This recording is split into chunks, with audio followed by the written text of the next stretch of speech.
The BBC reports that 15 people boarded a cable car in the Italian town of Stresa just after midday on Sunday, May 23rd. This cable car system moves tourists at a relatively high speed, taking only 20 minutes to complete the steep journey from Stresa to a lookout point on Mount Montaron.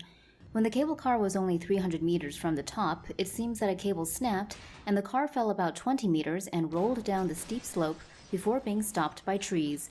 Nearby hikers reportedly heard a loud hiss before the crash.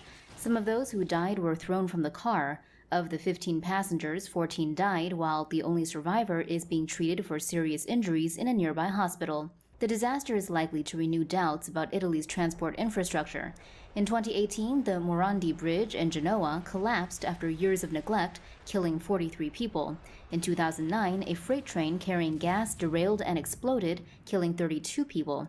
That accident was also blamed on poor maintenance.